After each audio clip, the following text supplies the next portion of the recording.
ಬಾಗಲಕೋಟೆ ಜಿಲ್ಲೆ ತಾಲೂಕಾ ಆಡಳಿತ, ತಾಲೂಕಾ ಪಂಚಾಯತ, ಪುರಸಭೆ ಹಾಗೂ ಸಮಾಜ ಕಲ್ಯಾಣ ಇಲಾಖೆ ಹುನಗುಂದ ಇವರುಗಳ ಸಂಯುಕ್ತಾಶ್ರಯದಲ್ಲಿ ದಿನಾಂಕ ನವೆಂಬರ್ 26, 2025 ರಂದು ಮುಂಜಾನೆ 11 ಗಂಟೆಗೆ 76ನೇ ಸಂವಿಧಾನದ ರಚನಾ ಸ್ಮರಣೆಯ ದಿನದ ಅಂಗವಾಗಿ ಹುನಗುಂದ ಪಟ್ಟಣದ ಬಸವ ಮಂಟಪದಿಂದ ಸಂವಿಧಾನ ಶಿಲ್ಪಿ ಡಾಕ್ಟರ್ ಬಾಬಾ ಸಾಹೇಬ್ ಅಂಬೇಡ್ಕರ್ ರಚಿತ ಸಂವಿಧಾನದ ಭಾವಚಿತ್ರದ ಸಾರೋಟದ ಮೆರವಣಿಗೆಗೆ ತಹಶೀಲ್ದಾರರಾದ ಪ್ರದೀಪಕುಮಾರ ಹಿರೇಮಠರಿಂದ ಚಾಲನೆ ಹಾಗೂ ವೇದಿಕೆಯ ಕಾರ್ಯಕ್ರಮವು ಕರ್ನಾಟಕ ವೀರಶೈವ ಲಿಂಗಾಯತ ಅಭಿವೃದ್ಧಿ ನಿಗಮದ ಅಧ್ಯಕ್ಷರು ಹಾಗೂ ಕ್ಷೇತ್ರದ ಶಾಸಕ ವಿಜಯಾನಂದೆಸ್ ಕಾಶಪ್ಪನವರರ ಅಧ್ಯಕ್ಷತೆಯಲ್ಲಿ ಹುನಗುಂದ ಪಟ್ಟಣದ ಗುರುಭವನದ ಸಭಾಂಗಣದಲ್ಲಿ ಜರುಗಿತು.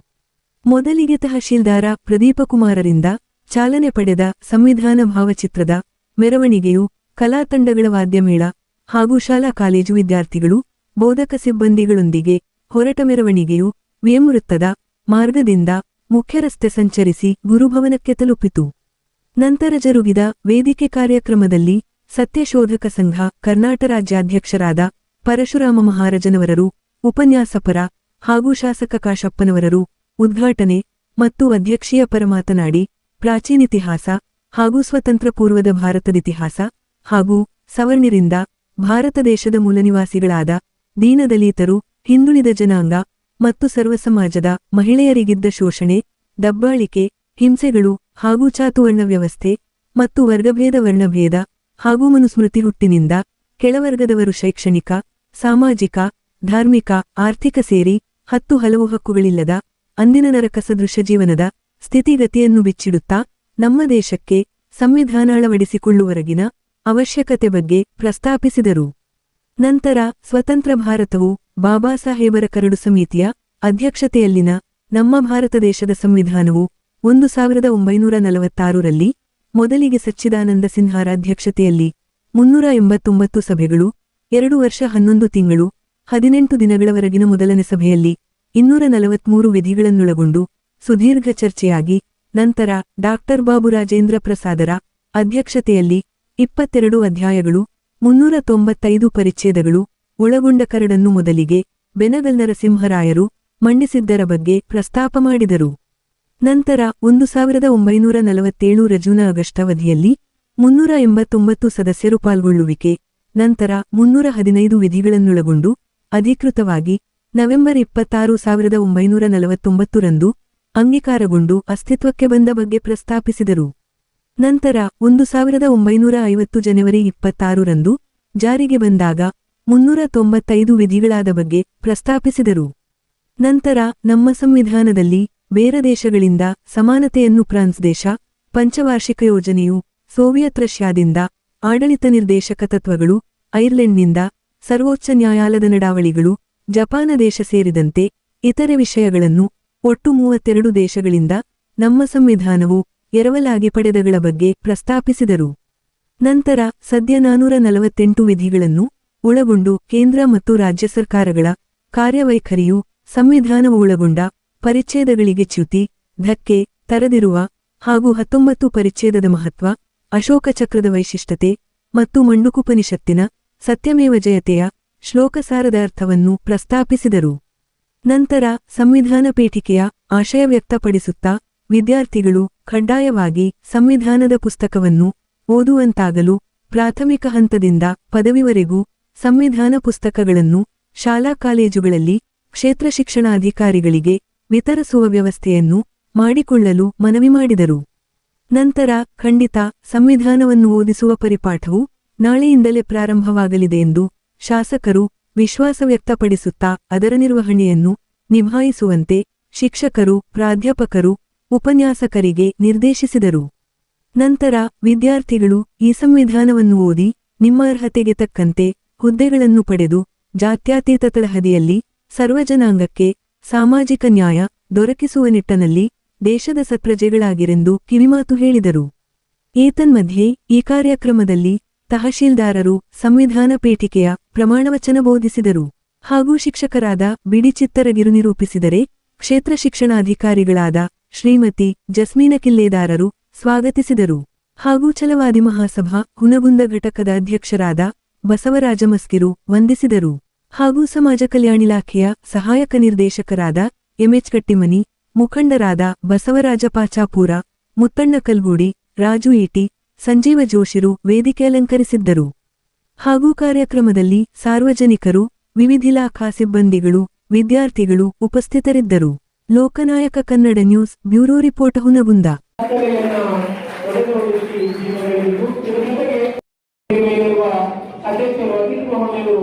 ನೆರವೇರಿಸಿಕೊಡಬೇಕು ಅಂತ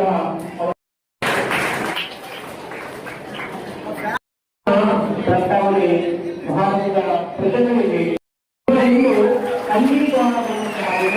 ಅದಕ್ಕೆ ಪುಷ್ಪವನ್ನು ಅಭಿಷೇಕ ಮಾಡುವ ಮೂಲಕ ಪುಷ್ಪಾರ್ಚನೆಯನ್ನು ಪುಷ್ಪಾಭಿಷೇಕ ಕಾರ್ಯಕ್ರಮದ ಜೊತೆಗೆ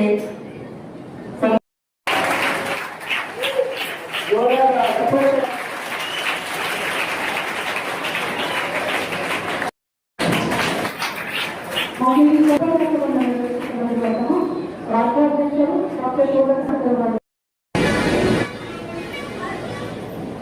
ಹಾಗೆ ಪ್ರದೀಪ್ ಕುಮಾರ್ ಎಲ್ಲ ಅಧಿಕಾರಿಗಳನ್ನು ಹಾಗೆ ಎಲ್ಲ ಗಣ್ಯಮಾನ್ಯರನ್ನು ಗೌರವ ಸಮರ್ಪಣೆ ಮಾಡಬೇಕನ್ನು ಗೌರವ ಮಾನವ ಮೂಲಕ ಸ್ವಾಗತಿಸಬೇಕಂತ ನಮ್ಮ ಇಲಾಖೆ 3 ಇಲಾಖೆಯ ದಯಮಾಡಿ ಬಸವರಾಜ್ ಮಸ್ಕಿ ಅವರು ವೇದಿಕೆಗೆ ಆಗಮಿಸಿ ಕೇಳ್ಕೊಳ್ತಾರೆ.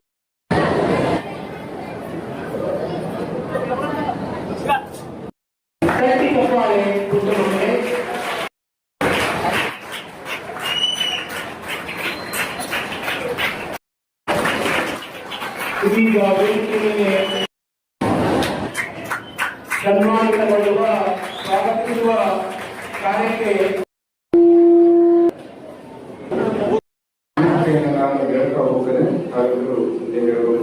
ದಯವಿಟ್ಟು ಕೈಯನ್ನ ಮುಂದೆ ಮಾಡಿ. ಭಾರತದ ಪ್ರಜೆಗಳಾದ ನಾವು ಭಾರತವನ್ನು ಒಂದು ಸಾರ್ವಭೌಮ ಸಮಾಜವಾದಿ ಸರ್ವಧರ್ಮ ಸಮಭಾವದ ಪ್ರಜಾಸತ್ತಾತ್ಮಕ ಗಣರಾಜ್ಯವನ್ನಾಗಿ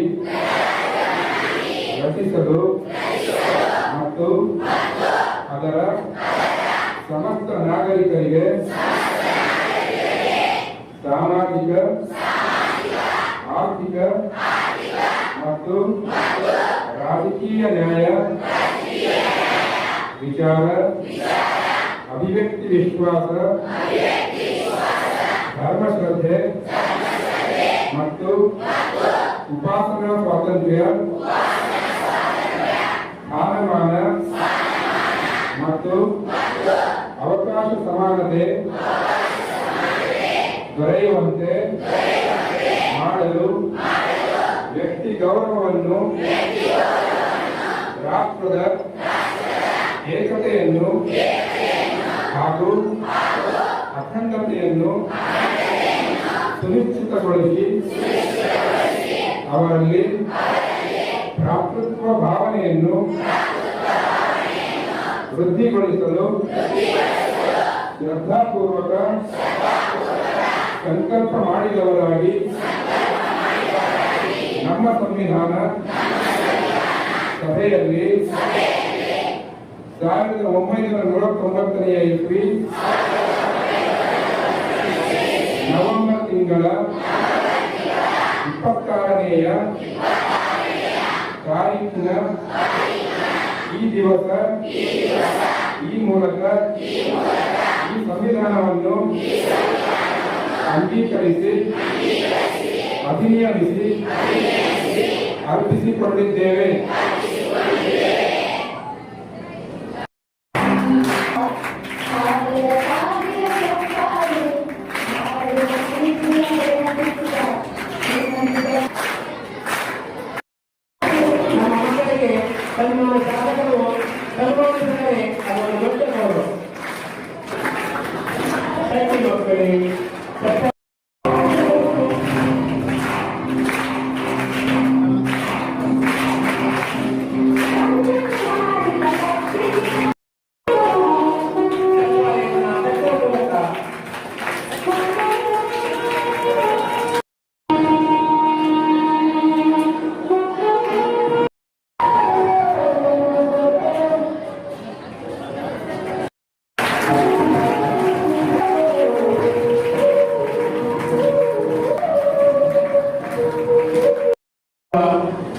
ಸನ್ಮಾನವನ್ನು ನೆರವೇರಿಸಬೇಕಂತ ಕೇಳಬೇಕಾ?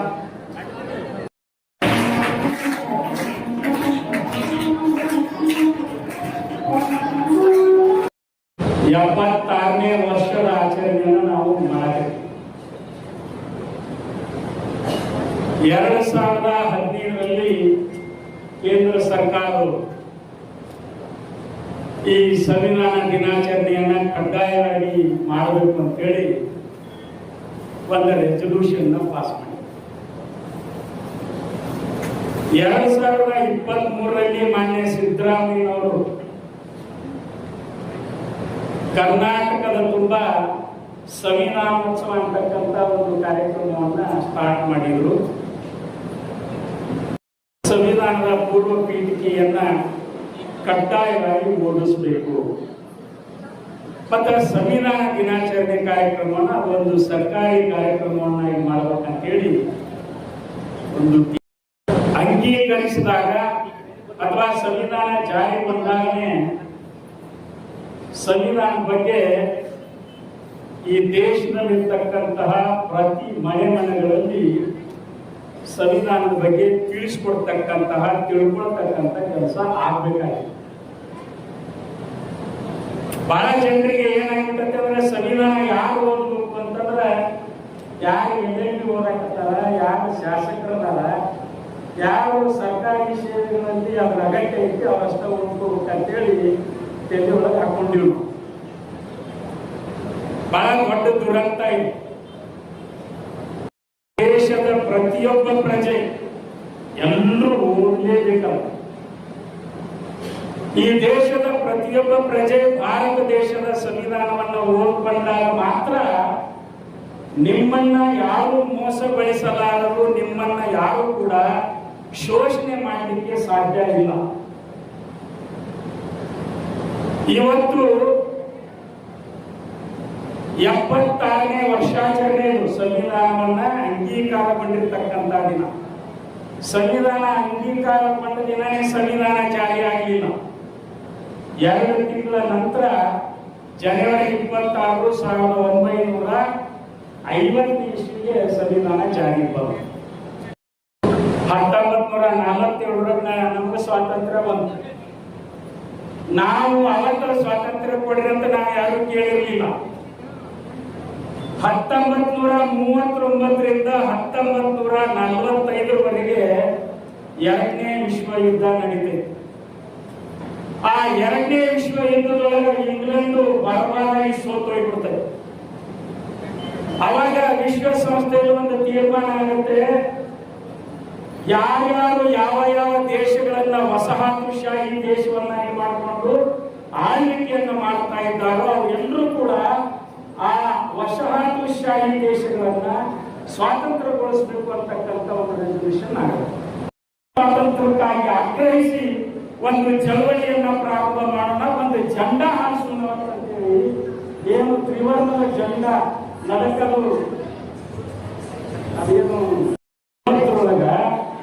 ಘೋಷಣೆ ಮಾಡಿದ್ರು. ಅವತ್ತು ಜೆಂಡಾ ಹಾರಿತು.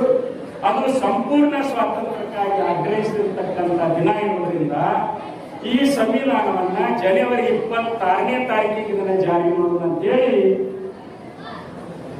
ಜಾರಿಯಾಯಿತು. ಈ ಎಲ್ಲಾ ಧರ್ಮಗಳನ್ನ, ಭಾರತ ದೇಶದ ಎಲ್ಲಾ ಜಾತಿಯ ಜನರನ್ನ, ಎಲ್ಲಾ ವರ್ಗದ ಜನರನ್ನ ಪ್ರೊಟೆಕ್ಷನ್ ಅನ್ನೋದಿನ ಅನುಕ್ಷಣ ಪ್ರೊಟೆಕ್ಟ್ ಮಾಡತಕ್ಕಂಥದ್ದು ಯಾವ್ದಂದ್ರೆ ಭಾರತೀಯ ಸಂವಿಧಾನ. ಅಂತಹ ಸಂವಿಧಾನ ನಾವೆಲ್ಲರೂ ಮನೆಯೊಳಗೆ ಇಟ್ಕೋಬೇಕು. ಸಂವಿಧಾನ ಅಂದ್ರೆ ಇಷ್ಟ ತಿಳ್ಕೊಂಡ್ರಿ, ಏನಂದ್ರೆ ನೀವು ಆಟ ಆಡ್ತಿರ್ತೀರಿ, ಖೋ ಖೋ, ಕಬಡ್ಡಿ, ಹೊರಾಮೂನಿ. ನೀವು ಕಬಡ್ಡಿ ಆಡಕತ್ತಿರೋರಿಗೆ ಎಷ್ಟು ಬೇಕಂತ ಕಾಣಂಗಿಲ್ಲ, ಖೋ ಖೋ ಆಡಕತ್ತಿರೋರಿಗೆ ಎಷ್ಟು ಬೇಕಂತ ಕಾಣಂಗಿಲ್ಲ. ಅದಕ್ಕೊಂದು ನಿಯಮ ಇದೆ.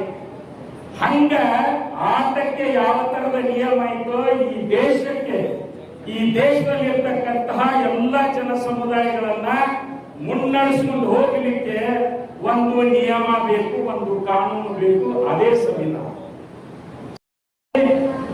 ಸುವ್ಯವಸ್ಥಿತವಾಗಿ ಬದುಕಲಿಕ್ಕೆ ಮಾಡಿಕೊಂಡಿರ್ತಕ್ಕಂತಹ ಕಾನೂನುಗಳೇ ಸಂವಿಧಾನ. ನೀವೀಗ ಪ್ರಿಯಾಂಬಲ್ ಓದಿದ್ರಿ, ಇದ್ರೊಳಗ ಪದೇ ಪದೇ ಸ್ವಾತಂತ್ರ್ಯ, ಸಹೋದರತೆ, ಸಮಾನತೆ ಅಂತೇಳಿ ಪ್ರಿಯಾಂಬಲ್ದಾಗ ಬರದ. ಅಂದ್ರೆ ಈ ದೇಶದ ಸಂವಿಧಾನ, ಮೂಲ ಸಂವಿಧಾನ 395 ಅನುಚ್ಛೇದಗಳಿದ್ದು 22 ಭಾಗಗಳಲ್ಲಿ 8 ಅನುಸೂಚಿಗಳಲ್ಲಿ 1,17,000 ಚಿಲ್ಲರೆ ಶಬ್ದಗಳು. ಆ ಇಡೀ 395 ಅನುಚ್ಛೇದ ಇವತ್ತು 75 ವರ್ಷದೊಳಗೆ ಅದು ತಿದ್ದುಪಡಿ ಆಗಿ ಇವತ್ತೆಷ್ಟಾಗ್ಯಾವ ಅಂದ್ರೆ 448 ಅನುಚ್ಛೇದ ಆಗ್ಯಾವ. 25 ಭಾಗಗಳಲ್ಲಿ 12 ಅನುಸೂಚಿಗಳದಾವ. 1,46,000 ಚಿಲ್ಲರೆ ಶಬ್ದಗಳಾಗ್ಯಾವ ಇವತ್ತು.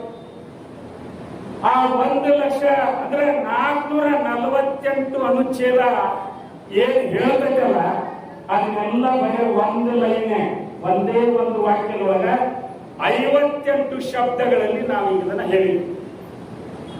ನಾವು ಸ್ವಾತಂತ್ರ್ಯ, ಸಮಾನತೆ, ಸಹೋದರತೆ ಬಗ್ಗೆ ಮಾತಾಡ್ತೀವಿ. ಅದನ್ನ ಪೂರ್ವ ಪೀಠಿಕೆಯಲ್ಲಿ ಕೂಡ ನಾವು ಸೇರಿಸಿದ್ದೀವಿ.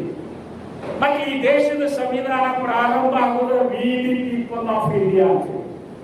V the people of India ಅಂತಂದ್ರ ಈ ಸಂವಿಧಾನ ಸಬ್ಮಿಟ್ ಆದಾಗ ಭಾರತ ದೇಶದಲ್ಲಿ 33 ಕೋಟಿ ಜನ ಇತ್ತು. ಆ 33 ಕೋಟಿ ಜನರ ಪ್ರತಿನಿಧಿಗಳಾಗಿ ಸಂವಿಧಾನ ರಚನೆ ಮಾಡಿರ್ತಕ್ಕಂಥ ಜನ ಏನಿದ್ರು ಅವರು ಇಡೀ ಭಾರತೀಯರ ಪರವಾಗಿ V the people of India ಅಂತ ಸೇರಿಸಿದ್ರು. ಇವತ್ತು ನಾವು ಓದಿದ್ವಿ ಇದನ್ನ. ಇವತ್ತು ನಾವು 140 ಕೋಟಿ ಚಿಲ್ಲರೆ ಜನ ಇದೀವಿ. 140 ಕೋಟಿ ಚಿಲ್ಲರೆ ಜನರಿಗೆ ಅಂದ್ರೆ 40 ಲಕ್ಷ ಚಿಲ್ಲರೆ ಜನರಿಗೆ ಅಡಾಪ್ಟ್ ಆಗಿರ್ತಕ್ಕಂಥ ಸಂವಿಧಾನ ಇದು. ಎಲ್ಲಾ ಜಾತಿಗಳ, ಎಲ್ಲಾ ವರ್ಗಗಳ ಜನರಿಗೆ ಈ ಸಂವಿಧಾನ ನಾವು ಅಡಾಪ್ಟ್ ಮಾಡ್ಕೊಂಡಿವಿ. ಅವರಿಗೆ ಸ್ವಾತಂತ್ರ್ಯ ಕೊಡ್ತೀವಿ, ಸಹೋದರತೆ ಕೊಡ್ತೀವಿ, ಭ್ರಾತೃತ್ವದಿಂದ ನಡ್ಕೋತೀವಿ, ಅಣ್ಣ ತಮ್ಮಂದಿರ ಗತೆ ನಡ್ಕೋತೀವಿ. ನಮ್ಮ ಧರ್ಮಗಳು ನಮ್ಮ ಮನೆಯೊಳಗಿರ್ತಾವ. ಹೊರಗಡೆ ನಾವೆಲ್ಲರೂ ಭಾರತೀಯರು. ನಮ್ಮ ಜಾತಿಗಳು ನಮ್ಮ ಮನೆಯೊಳಗಿರ್ತಾವ.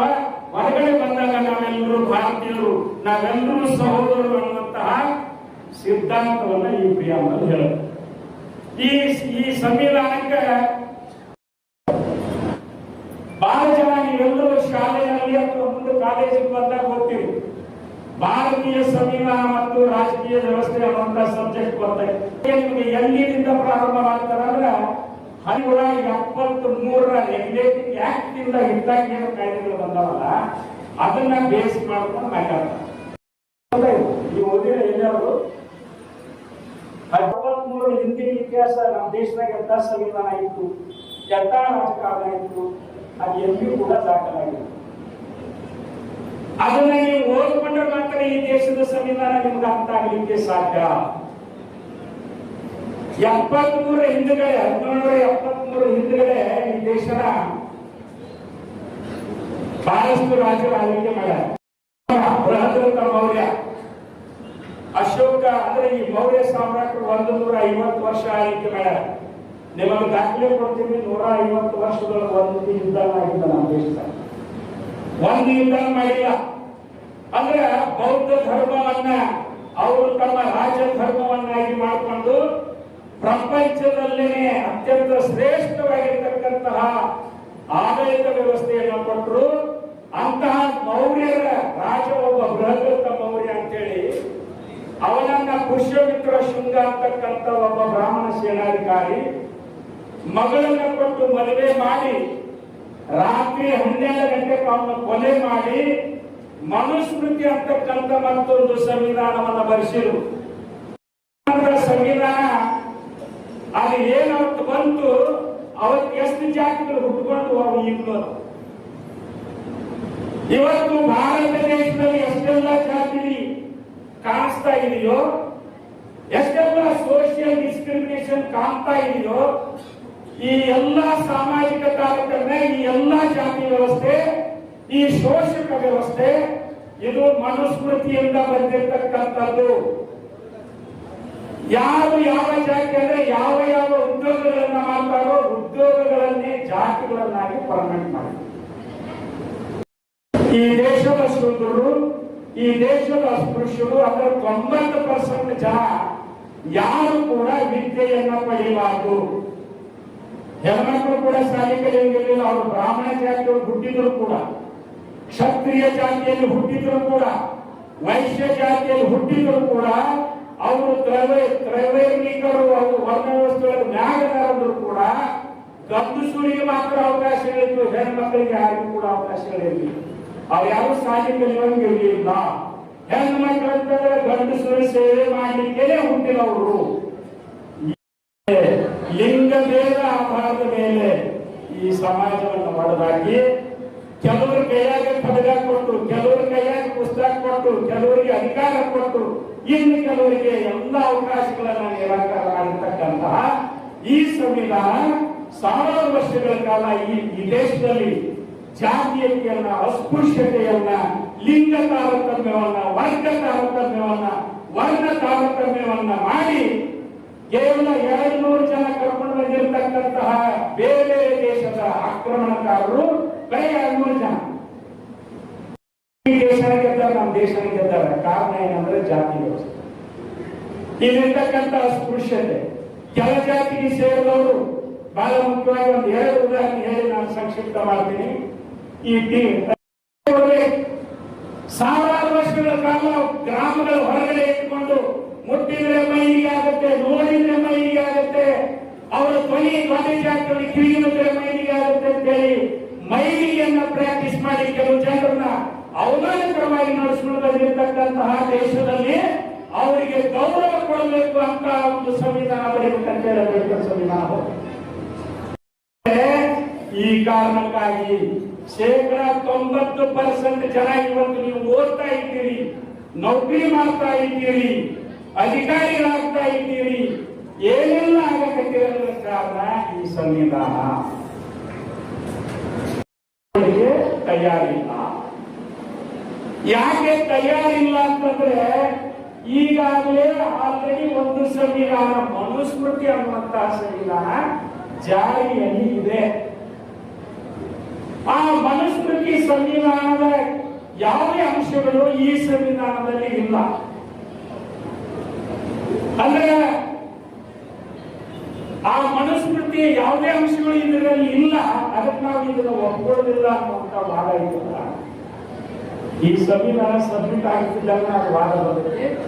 ಆದ್ರೆ ಈಗಲೂ ಕೂಡ 76 ವರ್ಷ ಆದ್ರೂ ಕೂಡ ಈಗಲೂ ಪ್ರತಿದಿನ ಈ ಸಂವಿಧಾನ ಸರಿ ಇಲ್ಲ, ಈ ಸಂವಿಧಾನ ತೆಗೆದು ಹಾಕ್ಬೇಕು, ಈ ಸಂವಿಧಾನ ಸುಟ್ಟು ಹಾಕ್ಬೇಕು, ಈ ತರ ನಿರಂತರವಾಗಿ ಚರ್ಚೆಗಳು ನಡೆದಾವೆ. ಮತ್ತೆ ಇದನ್ನ ಜನರೊಳಗೆ ಪ್ರಚಾರ ಆಗತ್ತ. ಇದು ಎಂತ ದೇಶದವರ ಕೆಲಸ ಅಂತಂದ್ರೆ ಸಂವಿಧಾನದ ವಿರುದ್ಧ ಮಾತಾಡಕತ್ತಾರಂದ್ರೆ ಅವ್ರನ್ನ ಮೊದಲು ಜೈಲಿಗೆ ಹಾಕ್ಬೇಕು. ಅವ್ರ ಮೇಲೆ ಸಂವಿಧಾನದ ವಿರುದ್ಧ ದಾಳಿ ಮಾಡಿರ್ತಕ್ಕಂಥದ್ದನ್ನ ಖಂಡಿಸಿ ಕೇಸ್ ಹಾಕಿ ಅವರಿಗೆ ಶಿಕ್ಷೆ ಕೊಡಬೇಕು. ಆದ್ರೆ ಈ ದೇಶದಲ್ಲಿ ನಡೀತಕ್ಕಂಥದ್ದು ಯಾಕೆ ಹೇಳಿದಂದ್ರ ಇಲ್ಲಿ ವಿದ್ಯಾರ್ಥಿಗಳ ಇವ್ರು ಏನಂತಾರಂದ್ರೆ ಈಗ ಅಂದ್ರೆ ಈಗ ಬಹಳ ಚಲೋ ಸಂವಿಧಾನ ಐತೆ, ತಿರುಗಿ ಮಕ್ಕಳು ಸೂಟ್ ಹಾಕಕ್ಕಾರಲ್ಲ, ಆ ಸಂವಿಧಾನ ತೆಗೆದಾಕ್ಬೇಕಂತಾರಲ್ಲ, ಆ ಸಂವಿಧಾನ ಚೇಂಜ್ ಮಾಡ್ಬೇಕಂತಾರಲ್ಲ. ಏನ್ ಮೆಸೇಜ್? ಈ ತೊಂದು ಕಾಂಟ್ರವರ್ಸಿ ಸಮಾಜದೊಳಗೆ ನಡೆದ.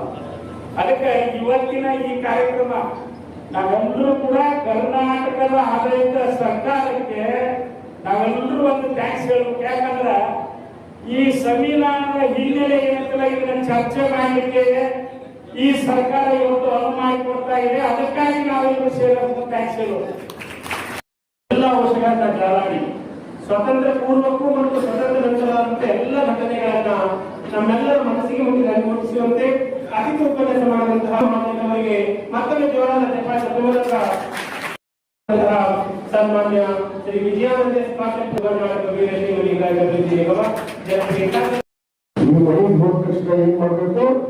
ಭಾರತದ ಸಂವಿಧಾನದ ಪುಸ್ತಕವನ್ನ ನಿಮ್ಮ ಪ್ರತಿಯೊಬ್ಬ ವಿದ್ಯಾರ್ಥಿನಿಯರ ಮನೆಯಲ್ಲಿ ತಾವಿಂದ ತಗೊಂಡೋಗಿ ಇನ್ನೊಂದಷ್ಟೇ ಅಲ್ಲ, ಇದರ ಅಭ್ಯಾಸವನ್ನು ಕೂಡ ಮಾಡಿದಾಗ ನೀವು ಭಾರತ ಪ್ರಜೆಗಳು ಆಗೋದಕ್ಕ ಅರಿವಾಗ್ತೀರಿ ಅನ್ನೋ ಮಾತನ್ನು ನಾನು ಬಹಳ ಸ್ಪಷ್ಟವಾಗಿ ಈ ವೇದಿಕೆ ಮುಖಾಂತರ ತಿಳಿಸಲ್ಪಡ್ತೇನೆ. ಯಾಕಂದ್ರೆ ಯಾವ ದೇಶದ ತತ್ವ ಸಿದ್ಧಾಂತದ ಮೇಲೆ ನಮ್ಮ ಜೀವನವನ್ನು ಸಾಗಿಸ್ತಾ ಇದೀವಿ ಅನ್ನೋದು ಒಬ್ಬ ಮನುಷ್ಯನಾದಂತ ಪ್ರಜೆಯಾದಂತ ಒಬ್ಬ ಮನುಷ್ಯನಾದಂತವರಿಗೆ ಒಬ್ಬ ಪ್ರಜೆಯ ಭಾರತ ದೇಶದ ಪ್ರಜೆಗೆ ಇದು ಕನಿಷ್ಠ ಒಂದು ಜವಾಬ್ದಾರಿ ಎನ್ನುವುದನ್ನು ನಾವು ಅರ್ಥ ಮಾಡ್ಕೋಬೇಕು. ಯಾಕಂದ್ರೆ ನಮ್ಮ ಸಂವಿಧಾನದ ಬಗ್ಗೆ ನಮಗೆ ಗೊತ್ತಿಲ್ಲ. ಸಂವಿಧಾನ ಎಂದರೆ ಏನು, ಸಂವಿಧಾನದಲ್ಲಿ ಯಾರಿಗೆ ಸಂವಿಧಾನವನ್ನು ರಚನೆ ಮಾಡಿದ್ರು.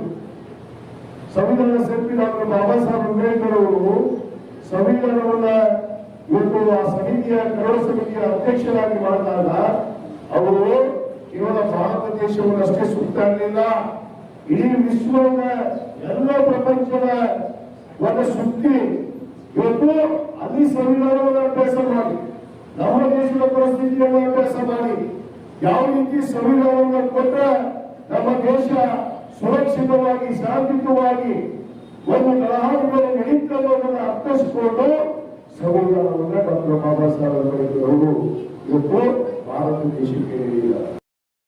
ವೀರ ಪೀಪಲ್ ಅಂತ ಹೇಳಿದ್ರು. ವೀರ ಪೀಪಲ್ ಅಂದ್ರೆ ಯಾರು? ನಾವು ಈ ದೇಶದ ಪ್ರಜೆಗಳು ಅಂತ. ಈ ಪ್ರಜೆಗಳಿಗಾಗಿ ಏನ್ಕೊಂಡ್ರೆ by the people, for the people, of the people ಅಂದ್ರೆ ಪ್ರಜೆಗಳಿಗೋಸ್ಕರ, ಪ್ರಜೆಗಳಿಗಾಗಿ.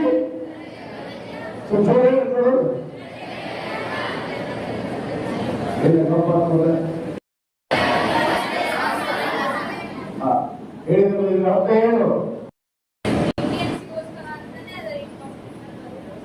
ಅದೇ ಯಾವ ಹಾಕಿದರೆ ನಾವು ಭಾರತ ದೇಶದಲ್ಲಿ ಜೀವನ ಮಾಡ್ತೇವೆ. ಏಕತೆ, ಪ್ರಾಮಾಣಿಕತೆ ಮತ್ತೆ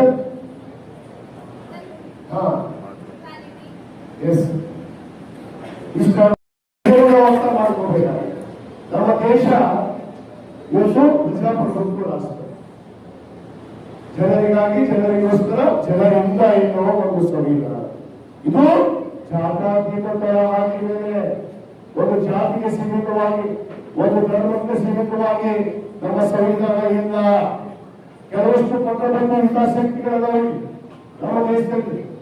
ನಿಮ್ಮನ್ನ ಮನಸ್ಸನ್ನ ಸಿಡಿಸುವಂತ, ಕೆಡಿಸುವಂತ ಕೆಲಸ ಮಾಡ್ತಾ ಇದ್ದಾರೆ ನಮ್ಮ ದೇಶದಲ್ಲಿ. ಯಾಕಂದ್ರೆ ಅವ್ರಿಗೆ ಈ ದೇಶದ ಸಂವಿಧಾನ ಬೇಕಾಗಿತ್ತು. ಆ ದೇಶದ ಸಂವಿಧಾನವನ್ನು ಒಪ್ಕೊಳ್ಳೋದಕ್ಕೆ ಅವ್ರಿಗೆ ಕಷ್ಟ ಆಗಬೇಕಾಗಿದೆ.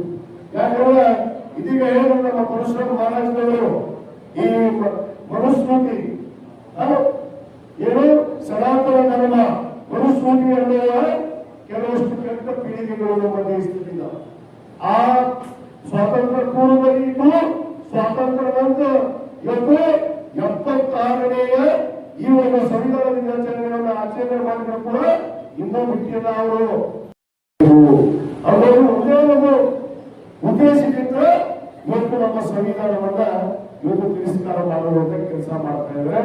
ಆದ ಕಾರಣ ನಾನು ನಮ್ಮಲ್ಲಿ ವಿನಂತಿ ಮಾಡ್ಕೊಂಡಿದ್ದೀನಿ ನನ್ನ ವಿದ್ಯಾರ್ಥಿಗಳು. ಯಾಕಂದ್ರೆ ಈ ದೇಶವನ್ನು ಮುನ್ನಡೆಸುವಂತ ತಾವು, ಯಾಕಂದ್ರೆ ಭವಿಷ್ಯದಲ್ಲಿ ಈ ದೇಶದ ಜವಾಬ್ದಾರಿಯನ್ನು ಹೊರಬೇಕು. ಇವತ್ತು ನಾವು ಈ ವೇದಿಕೆ ಮೇಲೆ ಕುಂತಿದ್ದೀವಿ. ಒಂದೊಂದು ಕಾಲ ಬರುತ್ತೆ, ನೀವು ವೇದಿಕೆ ಮೇಲೆ ಬಂದು ಈ ದೇಶವನ್ನು ಮುಂತೆಗೆದುಕೊಳ್ಳುವಂತ ಕಾಲ ಬಂದಾಗ ಆ ಜವಾಬ್ದಾರಿಯನ್ನ ನಿರ್ವಹಿಸಿಕೊಳ್ಳುವ ಗಟ್ಟಿಯಾಗಿ ನಮ್ಮ ಸಂವಿಧಾನ ಪರವಾಗಿ ಇವತ್ತು ಬರೆಯಲ್ಲ ಎನ್ನುವಂತ ಕೆಲಸ ನಮ್ಮ ಮಕ್ಕಳನ್ನು ಆಗಬೇಕಾಗಿದೆ. ಯಾಕಂದ್ರೆ ಬಹಳ ಪವಿತ್ರವಾದ ಒಂದಕ್ಕೆ ಹಲವಾರು ಪುಸ್ತಕವನ್ನು ಓದಿರಬೇಕು.